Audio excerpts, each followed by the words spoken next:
ನಿಮಗೆ ಮನೆಯಲ್ಲಿ ಹಲ್ಲಿ ಕಾಟ ಜಾಸ್ತಿ ಇದ್ದರೆ ಆ ಹಲ್ಲಿನ ಓಡಿಸ್ಲಿಕ್ಕೆ ಒಂದು ಟ್ರಿಕ್ಕನ್ನು ಹೇಳ್ತಾ ಇದ್ದೇನೆ. ಈ ಟ್ರಿಕ್ಕನ್ನು ಟ್ರೈ ಮಾಡಿದರೆ ಖಂಡಿತವಾಗಿ ನಿಮಗೆ ಮನೆಯಿಂದ ಹಲ್ಲಿಗಳು ಪರ್ಮನೆಂಟಾಗಿ ಓಡಿ ಹೋಗ್ಬಿಡ್ತದೆ. ಸಾಮಾನ್ಯವಾಗಿ ನೀವು ಮನೆಯಲ್ಲಿ ಹಲ್ಲಿ ಕಾಟದಿಂದ ಬೇಸತ್ತಿರ್ತೀರ. ಆ ಥರ ಏನಾದ್ರು ಇದ್ದರೆ ಒಂದು ಅದ್ಭುತವಾದ ಟ್ರಿಕ್ಸನ್ನು ಹೇಳ್ತಾ ಇದ್ದೇನೆ ಹಲ್ಲಿನ ಮನೆಯಿಂದ ಓಡಿಸ್ಲಿಕ್ಕೆ. ಈ ವಿಡಿಯೋನ ಸಂಪೂರ್ಣವಾಗಿ ನೋಡಿ ಟ್ರೈ ಮಾಡಿ. ನಮಸ್ಕಾರ ಎಲ್ರಿಗೂ, ಅಮ್ಮೀಸ್ ಲೈಫ್ ಸ್ಟೈಲ್ಗೆ ಸ್ವಾಗತ. ಸ್ನೇಹಿತರೆ, ಸಾಮಾನ್ಯವಾಗಿ ಎಲ್ಲರ ಮನೆಯಲ್ಲೂ ಹಲ್ಲಿ ಇರ್ತಾರೆ. ಈ ಹಲ್ಲಿ ಕಾಟದಿಂದ ಬಹಳಷ್ಟು ಜನ ತುಂಬ ಬೇಸತ್ತು ಹೋಗಿರ್ತಾರೆ. ಯಾಕಂದರೆ ಇವ್ನು ಓಡಿಸ್ಲಿಕ್ಕೆ ಆಗಲ್ಲ, ಒಮ್ಮೆ ಹೋಗ್ತಾರೆ ಮತ್ತು ಪುನಃ ಬಂದುಬಿಡ್ತದೆ. ಅದರಲ್ಲಿಯೂ ಗೃಹಿಣಿಯರಿಗೆ ತುಂಬ ಟೆನ್ಷನ್ ಅನ್ಸೋದು. ಯಾಕಂದರೆ ಕಿಚನ್ನಲ್ಲಿ ಏನಾದರೂ ಹಲ್ಲಿ ಇದ್ದರೆ ಇವ್ರು ಮಾಡುವಂತಹ ಯಾವುದಾದ್ರೂ ಸಾರಿನ ಜೊತೆ ಸೇರ್ಕೋಬೋದು, ಈ ಥರ ಎಲ್ಲ ಟೆನ್ಷನ್ ಇರ್ತದೆ. ಯಾಕಂದರೆ ಅದು ಬಿದ್ದರೆ ವಿಷ ಆಗುತ್ತೆ ಅಂತ ಹೇಳ್ತಾರೆ. ಹಾಗಾಗಿ ಈ ಹಲ್ಲಿನ ಓಡಿಸ್ಲಿಕ್ಕೆ ಒಂದು ಅದ್ಭುತವಾದ ಸಿಂಪಲ್ ಟ್ರಿಕ್ಸನ್ನು ನಾನು ನಿಮಗೆ ಇವತ್ತು ಹೇಳ್ತಾ ಇದ್ದೇನೆ. ಇದನ್ನು ನೀವು ಟ್ರೈ ಮಾಡಿ, ಖಂಡಿತವಾಗಿ ಹಲ್ಲಿ ನಿಮ್ಮ ಮನೆಯಿಂದ ಓಡಿ ಹೋಗ್ತದೆ. ಈ ಹಲ್ಲಿ ಓಡಿಸೋ ಈ ಟ್ರಿಕ್ಸಿಗೆ ನಮ್ಗೆ ಬೇಕಾಗಿರೋದು ಈರುಳ್ಳಿ ಮತ್ತು ಬೆಳ್ಳುಳ್ಳಿ. ಈರುಳ್ಳಿ ತೊಗೊಂಡು ಇದು ಮೇಲ್ಗಡೆ ಸಿಪ್ಪೆನ ತೆಗೆದುಬಿಡಿ.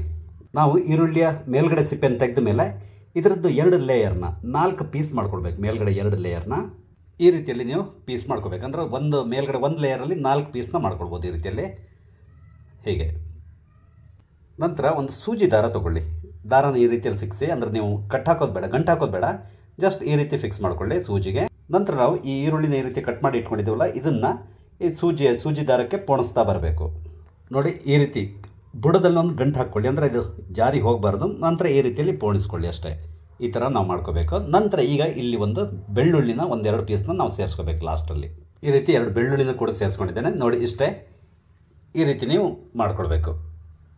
ಹೀಗೆ ಈ ರೀತಿ ನೀವು ಒಂದು ಸರಿ ರೆಡಿ ಮಾಡಿದ ಮೇಲೆ ಏನು ಮಾಡ್ಬೋದು ಅಂದರೆ, ಇದನ್ನು ನೀವು ಅಲ್ಲಲ್ಲಿ ನೇತಾಕಿ ಇಟ್ಬಿಡಬೇಕು.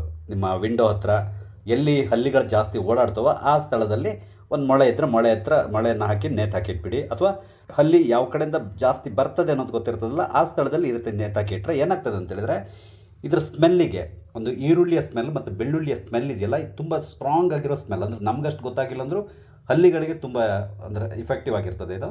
ಸೊ ಈ ಸ್ಮೆಲ್ಲಿಗೆ ಅವು ಬರೋದಿಲ್ಲ, ಹೆದರ್ಕೊಳ್ತವೆ, ಅಲ್ಲಿಂದ ಓಡಿ ಹೋಗ್ತವೆ. ಅದು ಸಾಯೋದಿಲ್ಲ, ಮನೆ ಬಿಟ್ಟು ಹೊರಗಡೆ ಹೋಗಿಬಿಡ್ತವೆ. ನೋಡಿ, ಈ ರೀತಿ ವಿಂಡೋ ಹತ್ರ ಎಲ್ಲ ನೀವು ನೇತಾಕಿ ಇಟ್ಬಿಡ್ಬೋದು. ಹೀಗೆ ಈ ಥರ ನೇತಾಕಿ ಇಟ್ಟರೆ ಅಲ್ಲಿ ಆ ಸ್ಮೆಲ್ಲಿಗೆ ಹಲ್ಲಿ ಖಂಡಿತವಾಗಿಯೂ ಆ ಕಡೆ ಬರಲ್ಲ.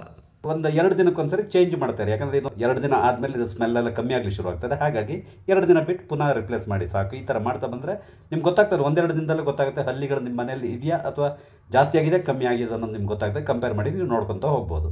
ಹಲ್ಲಿ ಓಡಿಸ್ಲಿಕ್ಕೆ ಒಂದು ಸಿಂಪಲ್ ಟ್ರಿಕ್ ನಾನು ಹೇಳಿದ್ದೇನೆ. ಇದನ್ನು ನಾನು ಬೇರೆ ಯಾರೋ ನನಗೆ ಹೇಳಿರೋದು, ಅದನ್ನು ನಾನು ನಿಮಗೆ ಹೇಳ್ತಾ ಇದ್ದೇನೆ. ನಾನು ಮನೇಲಿ ಟ್ರೈ ಮಾಡಿದ್ದೇನೆ.